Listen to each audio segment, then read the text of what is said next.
Hello and welcome back to A Shot of Wildlife, and welcome back to Whitlingham Broad. This is a place I've visited a few times before and where I've made a couple of videos in the past, sometimes successfully and sometimes I didn't see very much. Today I'm here to find a specific bird. I've heard that it was here this morning. It's called a goosander. You might remember I've actually seen one before, but I've never seen a male, and the one that's here today is a male.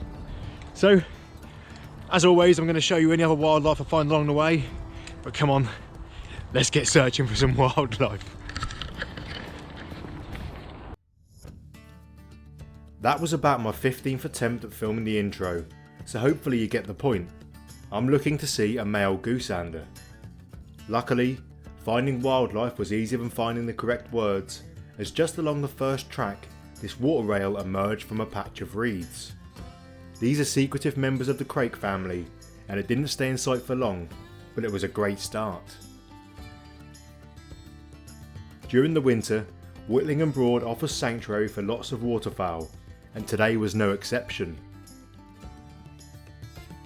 The most common species here was the tufted duck, males of which have striking white wings and black heads and bodies. Females are black with dark brown wings, and although both sexes have tufts at the back of their heads, these are much more prominent in the males. Nearby, a lone male pochard was having a preen. Less than 800 pairs of pochard breed in the UK, but some winters, up to 30,000 of them spend the colder months here after breeding on the continent. Both pochard and tufted ducks are known as diving ducks, and here's why.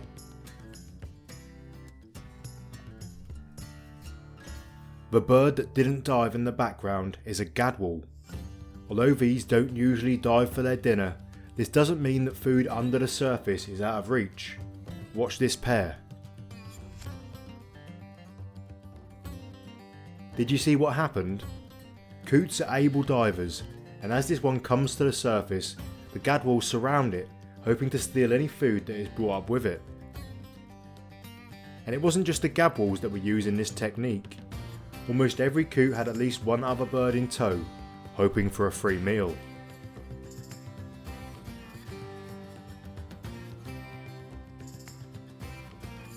This is only meant to be a quick walk, so I better stop filming everything for ages, because if not I'm never going to get all the way around, it'll get dark and I won't find the bird I'm looking for.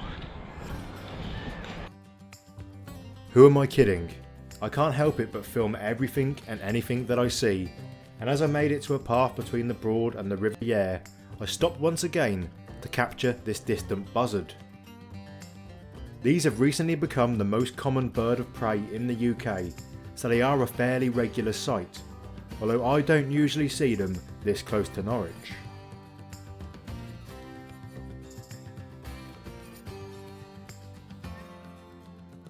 There is only one hide at Whitlingham, and it's from here that I thought I'd have my best chance of seeing a goosander, and there were plenty of candidates in the area. Well, there are loads of birds out there, but are any of them the species that I'm looking for? Oh, it's going to be hard to pick it out.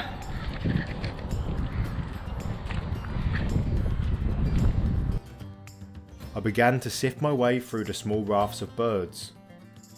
You can really see here how every coot has several escorts around it. This is an example of a parasitic relationship, as the coot gets nothing from the interaction, whilst the other birds gain from the coot's efforts. If a goosander was here, it would almost definitely be on the water, but that doesn't stop me from showing you some of the many cormorants that were roosting on one of the Broad's islands.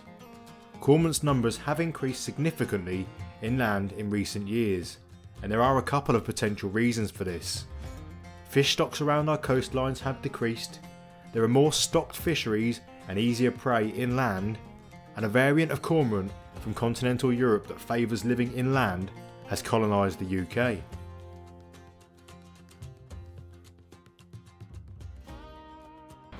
It isn't looking good, although there are hundreds, perhaps thousands of birds out there. None of them are the species that I'm looking for. I was secretly hoping to see another species that I've never caught on film before, called a Goldeneye. I've been told that some of them have been around as well, but Nope, they're not here either. Maybe it's my luck. I hadn't completely given up, but I did think that my best chance of seeing a goosander or goldeneye would be from this hide, so it wasn't looking great. As I carried on around the Broad, I came to an area where quite a few tufted ducks had gathered, and one of them was pretty unique. Can you spot the odd one out? For several years, this male tufted duck with its pink bill has overwintered at the Broad. I've spoken to a few people about this, and although there are a couple of photos online of birds with similar coloured bills, I can't find an explanation for it.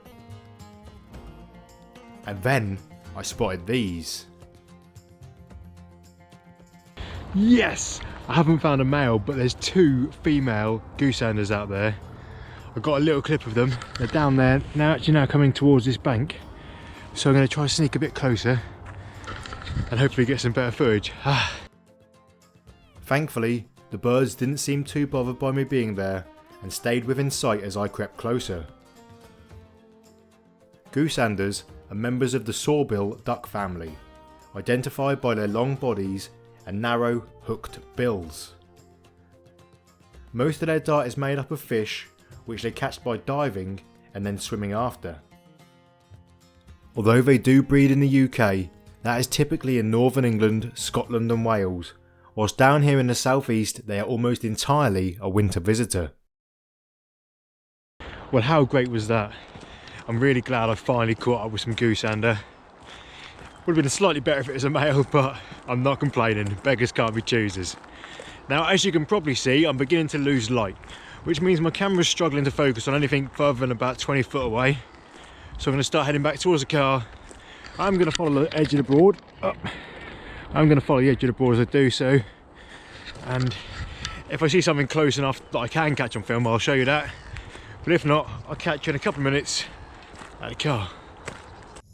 As you can probably guess, I didn't make it very far before making another exciting sighting. There's a goldeneye out there. Let's see if I can get it on film. From a distance, this bird on the right looks a bit like a tufted duck, but it isn't. It's a male goldeneye.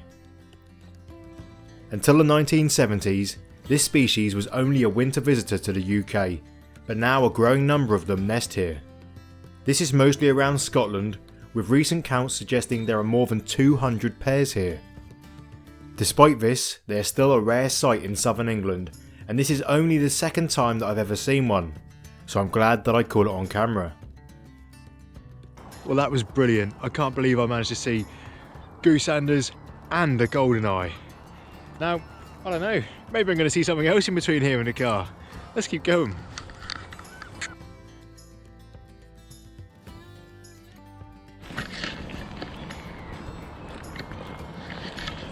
I don't believe it. You're probably not going to believe it either, but I'm pretty sure I can see a male goosander. It's through there, through the reeds. Oh, am I going to be able to see it? Am I going to be able to film it? Oh yeah, I think so. Come on. Yep, I spent most of this walk thinking I was going to fail, and then, in the last 10 minutes, I managed to see everything I'd hoped for, and more. That's often the way with wildlife. As a great man once told me, you have to make your own luck, and today, that was definitely the case.